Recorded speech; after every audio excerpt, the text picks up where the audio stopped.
तो क्या कोफ्ते बनाते वक्त आपसे भी कोफ्ते टूट जाते हैं या फिर ग्रेवी में अच्छी खुशबू नहीं आती, ग्रेवी स्मूथ और सिल्की नहीं बनती, प्याज टमाटर तैरते नजर आते हैं? तो आज की रेसिपी देख लें, एकदम देगी आलू कोफ्ता की ऐसी रेसिपी दूंगी जिससे खाकर मजा आ जाएगा। बिस्मिल्लाहिर्रहमानिर्रहीम। अस्सलामुअलैकुम। खुश रहें, आबाद रहें, जहां भी रहें हैप्पी रहें और हेल्दी रहें। तो मैं हूँ फाइसा और वेलकम करती हूँ आपको चटपटे पकवान में।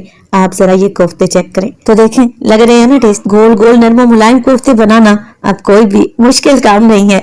कोफ्ते बनाएं, एक माह के लिए फ्रीज कर दें, आपकी जिंदगी आसान हो जाएगी। तो रेसिपी को अंत तक देखें, अच्छी लगे तो लाइक भी कर दें और चटपटे पकवान को सब्सक्राइब भी कर लें। तो चले फिर टेस्टी आलू कोफ्ता बनाना स्टार्ट करते हैं। देगी आलू कोफ्ता बनाने के लिए सबसे पहले तो 3 मीडियम साइज के प्याज ले लिए हैं मैंने, जिसे बिल्कुल बारीक सा मैंने स्लाइस करा है। अच्छा, प्याज को हमने यहाँ पर ब्राउन करना है, लाइट सा ब्राउन कलर देंगे। तो प्याज को 1 कप ऑयल में डाल लें, साथ ही 2 से 3 चुटकी नमक डाल दें। इससे प्याज बहुत जल्दी ब्राउन हो जाएंगे और कलर भी एक जैसा ही आएगा। तो जैसे ही प्याज ब्राउन हो जाते हैं ऑयल से निकाल लें और प्लेट में रख दें। अब ये ब्राउन प्याज मेरे पास आ चुके हैं जो कि होममेड हैं। आप बाजार की तली हुई प्याज का भी इस्तेमाल कर सकते हैं। देखिए, कोफ्ता बनाने के लिए प्याज को मैं 2 हिस्से डिवाइड कर लूंगी क्योंकि 2 जगह इसका इस्तेमाल होगा। तो आधे प्याज किसी बोल में डालें, साथ ही आधा कप दही शामिल करें और बस जूसर ब्लेंडर वाले जग में डालें और इनका पेस्ट बनाकर रेडी कर लें। कुछ इस तरीके से स्मूथ सा पेस्ट तैयार हो जाएगा। चले जी, प्याज और दही के इस पेस्ट को एक साइड पर रख दें, इसका इस्तेमाल हम बाद में करेंगे। अब एक चॉपर ले लिया है मैंने और बची हुई तली हुई प्याज चॉपर में ऐड कर दूंगी। तो अगर चॉपर नहीं है आप लोगों के पास तो आपने करना क्या है, बाजार से पिसा कीमा ले लेना है और बाकी की रेसिपी को स्टेप बाय स्टेप फॉलो कर लेना है। चले जी, यहाँ पर प्याज के साथ मैंने 4 से 5 चबे लहसुन के भी डाल दिए हैं और 1 इंच का टुकड़ा डालूंगी मैं अदरक का। एक मीडियम साइज का प्याज ने मोटा मोटा सा रफली काट कर चॉपर में ऐड कर दें। 2 हरी मिर्चें मोटे वाली, जो ज्यादा तीखी नहीं होती ना, वो डाल देंगे रफली सा काट कर और थोड़ा सा हरा धनिया डंडी स्मैश शामिल कर दें।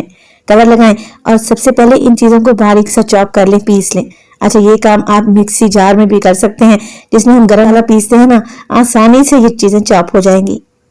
तो सब चीजों को मैंने फाइन से चॉप कर लिया है। अब इसमें डालेंगे चिकन। आधा किलो चिकन का इस्तेमाल कर रही हूँ, जिससे आप कढ़ाई भर कर कोफ्ते बना सकते हैं और फ्रीज भी कर सकते हैं। वैसे आप ये रेसिपी मटन या फिर बीफ से भी बना सकते हैं। चले जी, यहाँ पर चिकन को मैंने छोटे छोटे क्यूब्स में काट कर डाल दिया है। इसी स्टेज पर पाउडर मसाले भी ऐड कर दें। नमक डाल देंगे ½ टीस्पून, लाल मिर्च का पाउडर डालेंगे 1 टीस्पून। इसके अलावा शामिल करूंगी मैं धनिया पाउडर ½ टेबल स्पून। हल्दी डाल दें 2 से 3 चुटकी या 1/4 टीस्पून और शामिल करेंगे इसमें घर का पिसा हुआ गरम मसाला ½ टीस्पून। कोफ्ते को टूटने से बचाने के लिए और अच्छी बाइंडिंग देने के लिए मैं डाल रही हूँ 4 टेबलस्पून भुना हुआ बेसन। आप भुने चने का आटा भी डाल सकते हैं। अच्छा, 4 टेबलस्पून बेसन लें, तवे पर हल्का सा ड्राई रोस्ट कर लें। अच्छी सी खुशबू आने लगे तो बस चिकन में ऐड कर दें।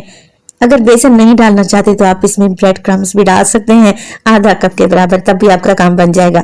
चलिए, सारी चीजों को मैंने फाइन सा पीस कर तैयार कर लिया है और देखें, कोफ्ते के लिए बेहतरीन मटेरियल बनकर तैयार है।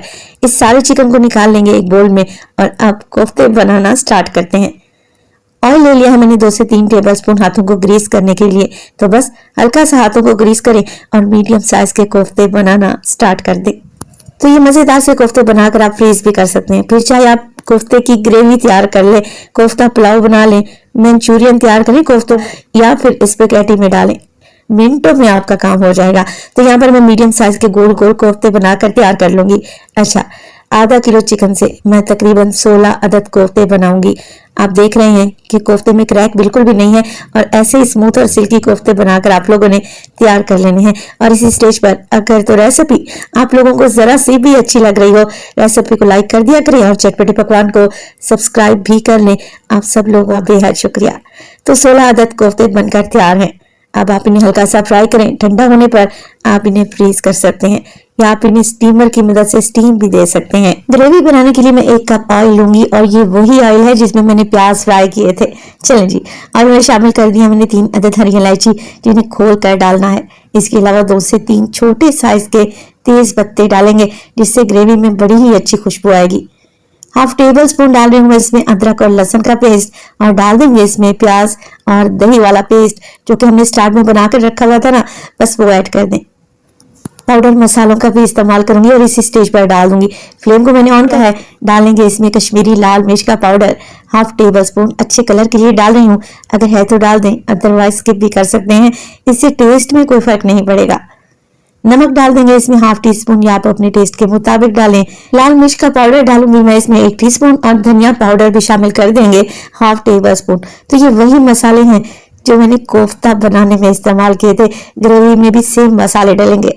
हल्दी 2 से 3 चुटकी डाल दें, मिक्स करें और बस भुनाई कर लें। यहाँ पर कुछ भी नहीं करना, आप लोगों ने अच्छे तरीके से ग्रेवी को भून लेना है, यहाँ तक कि अदरक लहसुन का कच्चापन चला जाए और प्याज को पीसते हुए जो मैंने दही डाली थी ना उसका पानी भी ड्रा जाए, मसाला अच्छे तरीके से भून जाए। तो 3 से 4 मिनट में ही ऑयल ऊपर आ जाएगा। बेहतरीन सी ग्रेवी के लिए मसाला भून जाएगा तो आप इसमें डाल दें कोफ्ते जो कि अभी हमने बना कर रखे हुए हैं। अच्छा, कुछ लोग क्या करते हैं, मसाला को भूनने के बाद पानी ऐड करते हैं। पानी का इस्तेमाल तो हम भी करेंगे मगर एक टेक्निक के साथ जिससे कोफ्ते बिल्कुल भी नहीं टूटेंगे।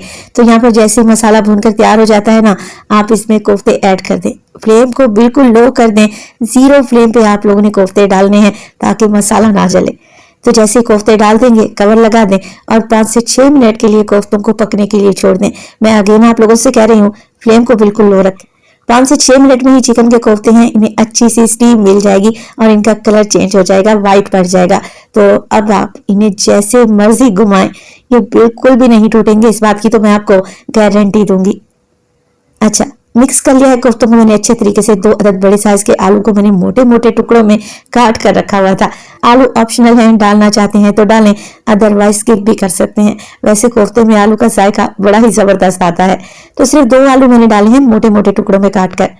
आलू डालें, मिक्स करें और 2 से 3 मिनट के लिए भून लें ताकि आलू भी कच्चापन निकल जाए। 2 से 3 मिनट की भुनाई के बाद डालूंगी मैं इसमें हरी मिर्चें। तो ये हरी मिर्चें ज्यादा तीखे वाली नहीं है, आप इन्हें काट कर भी डाल सकते हैं। आप कोफ्ते को गलाने के लिए और आलू को सॉफ्ट करने के लिए पानी शामिल करेंगे। तो पानी में डाल रही हूँ 2 कप के बराबर, क्योंकि चिकन के कोफ्ते हैं और आलू को गलने में टाइम ही कितना लगता है। अगर आप बीफ या फिर मटन के कोफ्ते बना रहे हैं ना सेम रेसिपी को फॉलो करते हुए, तब आप पानी की मिकदार ज्यादा डालें। तो 2 कप मैंने पानी ऐड कर दिया है, मिक्स करें, कवर लगाकर 10 से 12 मिनट के लिए पकने के लिए छोड़ दें। आलू भी अच्छे तरीके से गल जाएंगे, बेहतरीन ग्रेवी तैयार हो जाएगी इंशाल्लाह ताला। तो यहाँ पर आप लोग जरा चेक करें, 10 मिनट गुजर चुके हैं कोफ्ते को पकते हुए। मीडियम कंसिस्टेंसी में ग्रेवी आ चुकी है।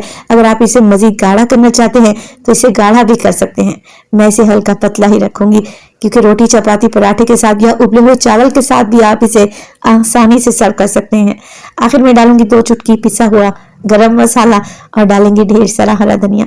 देखें, लग रहे हैं ना टेस्टी, एकदम परफेक्ट आलू कोफ्ते बनकर तैयार हुए हैं। खाएंगे ना तो खाते ही रह जाएंगे। तो गर्मियों के मौसम में ऐसे शोरबे वाले सालन बहुत ही टेस्टी लगते हैं। आप इसे सर्व कर सकते हैं तंदूर की रोटी के साथ, पराठे के साथ या फिर नान के साथ। हरे धनिया से गार्निश करें और मैं आपको जरा कोफ्ते चेक करवाती हूँ कि कितने नरम मुलायम बनकर तैयार हुए हैं। आलू भी अच्छे तरीके से गल चुके हैं। रेसिपी बनाएं तो अपना फीडबैक लाजमी दिया करें। आपके एक प्यारे से कमेंट का मुझे इंतजार रहेगा। अपना बहुत सारा ख्याल रखिएगा। फाइजा को अपनी दुआओं में याद रखिएगा। मुझे दीजिए इजाजत। टिल देन, अल्लाह निगहबान।